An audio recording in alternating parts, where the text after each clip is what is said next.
The call came in at 6:47 on a Tuesday morning, and Marcus Webb almost didn't answer it. He was already running late. Lily had woken up with her hair tangled into what she called a bird nest emergency, which in the world of 7-year-olds is exactly as serious as it sounds. He'd spent 12 minutes with a wide-tooth comb and a bottle of detangler, Lily wincing and narrating every single tug like a sports commentator covering the worst game of her life. By the time he dropped her at school and got back in the truck, his coffee was cold and his work order list had 3 new additions. So when the dispatch screen lit up with a priority call from Hargrove Medical Center, main HVAC unit failure, patient floors affected, Marcus took a breath, merged onto the highway, and told himself it was just another job. He had been telling himself things like that for 4 years. Hargrove Medical Center sat at the edge of the city like it had always been there and always would be. 12 floors of glass and steel, the kind of building that made you feel smaller just by looking at it. Marcus had worked on its systems twice before, once for a compressor issue in the East Wing, once for a ductwork inspection that turned into a 2-day job.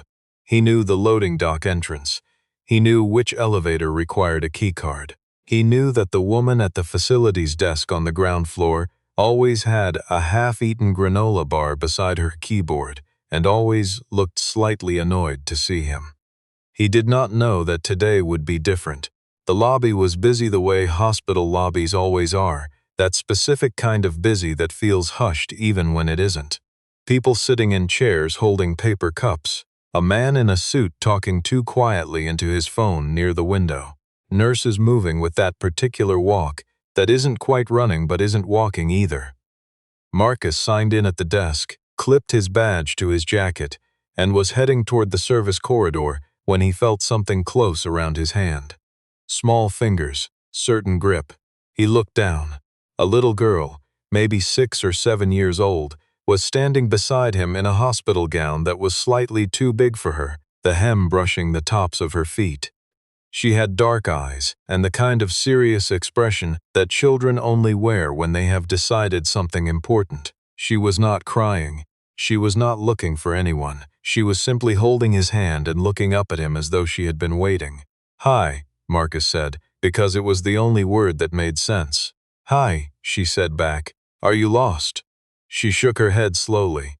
"No, I know where I am."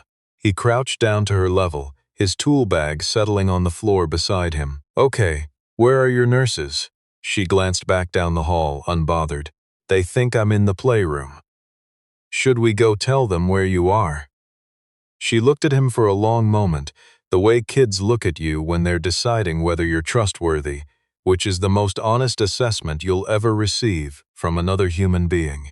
"You smell like sawdust and engine oil," she said. Marcus blinked. "I'm a mechanic. Well, HVAC tech. I fix the air systems. My dad smelled like that." She said it simply, without performance. Like when he came home from the shop. "I used to know it was him before I even saw him." The lobby noise continued around them. Someone announced a name over the intercom. A wheelchair rolled past. Marcus stayed crouched where he was. "What's your name?" he asked. "Nora," she said. "I'm Marcus." She nodded, as though she had already known this was going to happen and was simply confirming it. Her hand was still in his. He should have stood up. He should have walked her to the nurse's station, handed her off with a smile, continued to the service corridor, done his job. He knew that. Every practical part of his brain was flagging the correct sequence of events. But Nora wasn't moving, and something about the way she had said my dad smelled like that. Past tense, small voice, total steadiness, made Marcus unable to do what the practical part of his brain was suggesting. So he stayed where he was for another moment, and that was when the elevator opened. The woman who walked out moved like someone who was accustomed to rooms, adjusting themselves around her. She was in her early 40s, dressed in a charcoal blazer over a silk blouse, heels that were quiet on the lobby tile. Her hair was pulled back. Her expression, when she saw Nora, cycled through relief and something else, something sharper, in less than a second. "Nora." Her voice was controlled. "I told you to stay in the room. I was going to the playroom," Nora said, "and then I stopped." The woman's eyes moved to Marcus. They took in the badge, the tool bag, the work jacket with the company logo on the chest. They did not soften. "Who are you?" she asked. Marcus stood up slowly. "Marcus Webb. I'm the HVAC technician. I was called in for the how did you get to this floor? I came through the main lobby, signed in at the desk. My work order. This floor has restricted access." "I was heading to the service corridor," he said evenly. "I haven't gone anywhere that isn't part of my access clearance. Your daughter approached me in the lobby." A beat of silence. The woman looked at Nora. Nora looked at the floor. Not guilty, more like she was giving her mother a moment to catch up. "Nora, come here." Nora walked to her mother's side but did not let go of Marcus's hand until the last possible second, her fingers sliding away slowly, reluctantly, the way you release something you're not sure you should be putting down. The woman. Marcus would learn her name shortly, from the facilities coordinator who arrived flustered and apologetic at his elbow, was Catherine Hargrove. As in the Hargrove of Hargrove Medical Center, as in the name on the building. Marcus learned this the same way he learned most things he didn't particularly want to know, at the worst possible moment.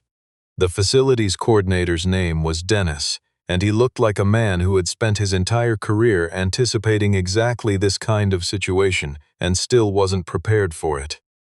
"Ms. Hargrove," he said, slightly breathless, "I sincerely apologize. Mr. Webb was routed through the main lobby because the service entrance had a badge reader malfunction this morning, which is actually one of the things on his list too." "I want to see his credentials," Catherine Hargrove said. Marcus handed over his license, his company ID, his work order printout. He did this without comment. He had been doing this job for 11 years, and he had learned that staying quiet in moments like this was not the same as agreeing with the way the moment was going. Catherine Hargrove looked at each document with the careful attention of someone who was hoping to find something wrong and was professionally disappointed when she didn't. She handed them back. "Fine," she said. "Dennis, I want security notified that there was an access issue this morning. Of course. And I want a revised routing protocol for service personnel by end of day, absolutely." She looked at Marcus one more time. It was not a warm look, it was the look of someone filing a note. Then she took Nora's hand and walked toward the elevator. Nora looked back over her shoulder, just once, just at him. Marcus fixed the HVAC unit. That was the job, and he did it. 4 hours in the mechanical room on the 9th floor, replacing a failed capacitor in the primary air handler, recalibrating the pressure sensors, running a full diagnostic on the secondary unit to make sure the same thing wouldn't happen again in a week. Dennis checked in on him twice. The second time he brought coffee and an apology that was more personal than professional. "She's not usually," Dennis started. "She's worried about her kid," Marcus said. "That's reasonable." Dennis looked at him like he'd said something surprising. "That's a generous read." Marcus shrugged and went back to the panel. He thought about Lily while he worked. He usually did. It was a habit he'd developed after Claire died, keeping Lily present in his mind even when she wasn't in the room, a kind of low-grade awareness that had started as grief and become something else. Something more like gratitude. She was 7, and she was fine, and she was at school right now probably negotiating some elaborate social arrangement at recess. And he would pick her up at 3, and she would tell him everything or nothing, depending on her mood. And either way they would stop for gas station hot chocolate. 'Cause she had decided last winter that it was superior to the coffee shop version and he had not been able to argue. He was packing up his tools when the door to the mechanical room opened. It was not Dennis. Nora stood in the doorway in fresh clothes now, jeans and a soft yellow sweater, her dark hair loose around her shoulders. She was holding a small stuffed rabbit with one ear that was significantly more loved than the other. "You're still here," she said, "just finishing up." Marcus zipped his bag. "How'd you find this room?" I asked a nurse which floor the air fix-it person was on. She said it like it was obvious. "Then I took the elevator. Does your mom know where you are?" A pause. "She's in a meeting." Marcus looked at her for a moment. Then he sat down on an equipment crate because his back was tired, and because something about Nora made him feel like she had something to say and would take her time saying it. She came into the room and sat on a crate across from him, the rabbit in her lap. "My dad fixed cars," she said. "Not air, but he always smelled like the garage."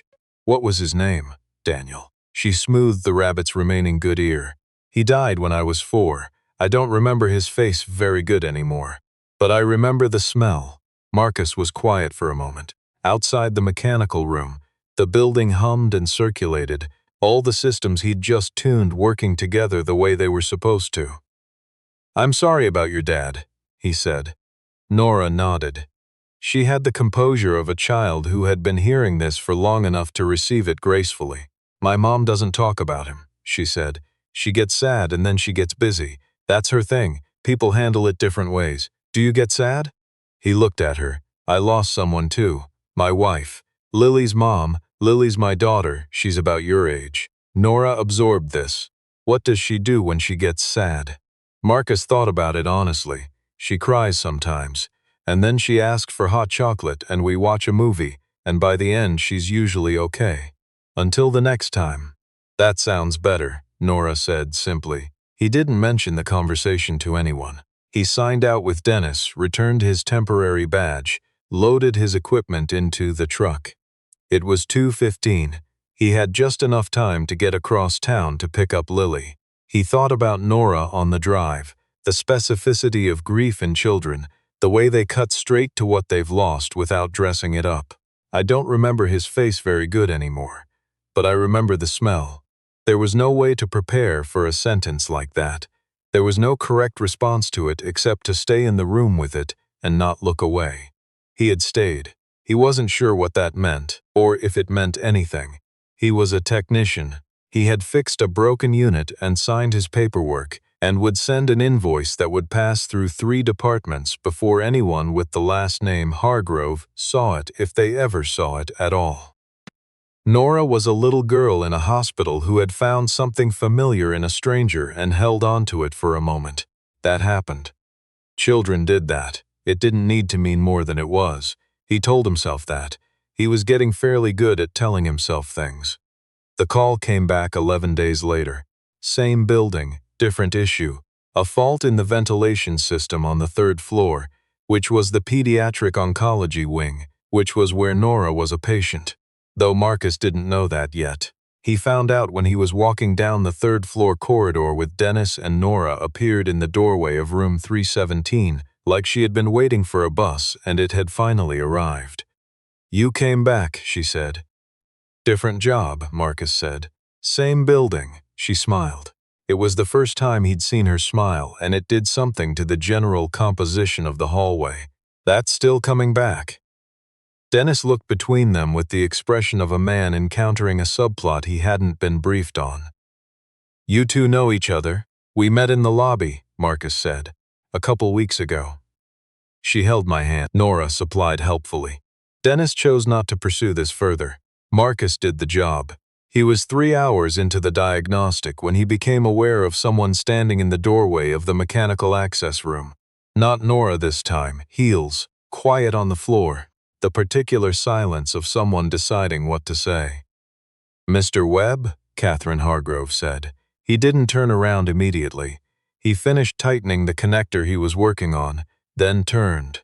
She looked different than she had the first time. The blazer was the same quality, the posture was the same, but there was something around her eyes that hadn't been there before.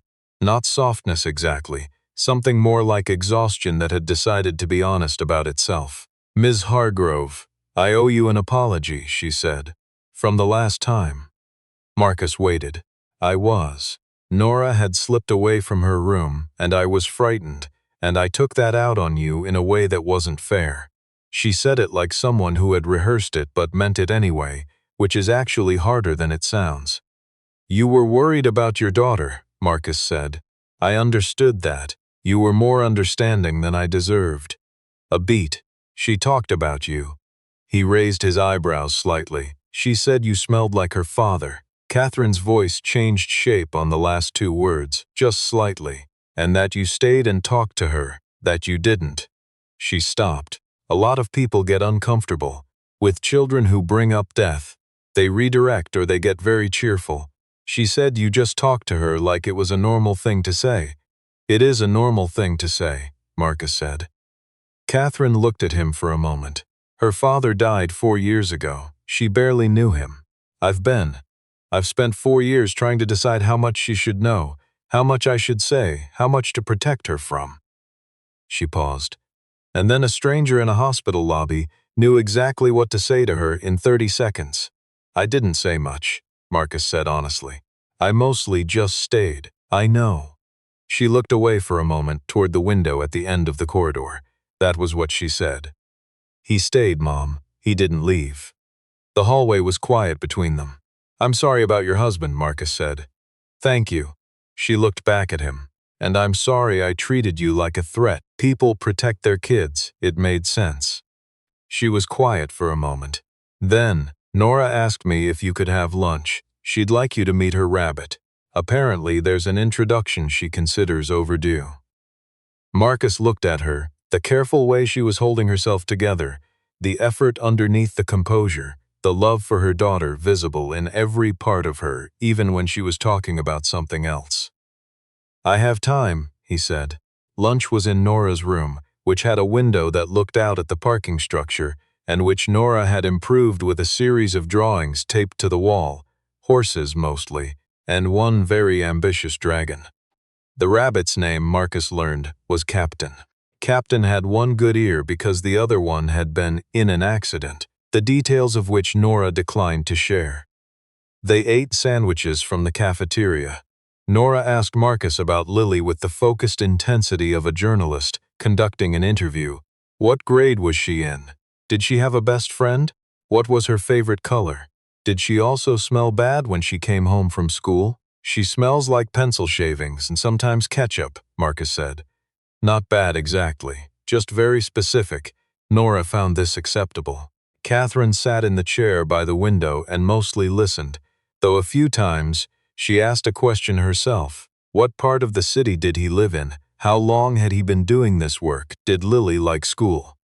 They were careful questions, the kind that gave him room to answer as much or as little as he wanted. He appreciated that. He told her about Claire without planning to. It came up naturally, the way it sometimes did. Nora asked about Lily's mom, and he answered simply, "Lily's mom passed away when Lily was 3. A car accident on a Sunday afternoon in November, the details of which he had told exactly as many times as was necessary and no more." Nora received this with her characteristic seriousness, so she doesn't remember her face either. "She has pictures," Marcus said. "We look at them sometimes." "That helps? I think so." He paused. "I think what helps most is that we talk about her. Lily knows her mom was funny, knows she hated mornings and loved spicy food and could parallel park better than anyone Marcus had ever met. He hadn't meant to say that much, but Nora was watching him with those serious dark eyes, and something about the room made it feel like the right amount. Catherine was quiet by the window. When he glanced at her, she was looking out at the parking structure. Her hand was very still on the arm of the chair. Later, when Nora had fallen asleep mid-sentence, the particular collapse of a child who runs on full power until the exact moment they don't, Catherine walked Marcus to the elevator. "She's going to be fine," Marcus said. "Nora, she's going to be fine." Catherine looked at him. "How do you know?" "Because she knows what she feels and she says it out loud. Kids who can do that are usually okay." Catherine pressed the elevator button. "You learned that from Lily?" "From Lily. And from losing someone.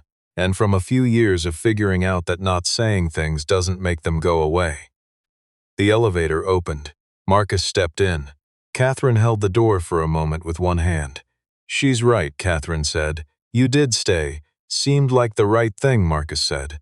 The door closed.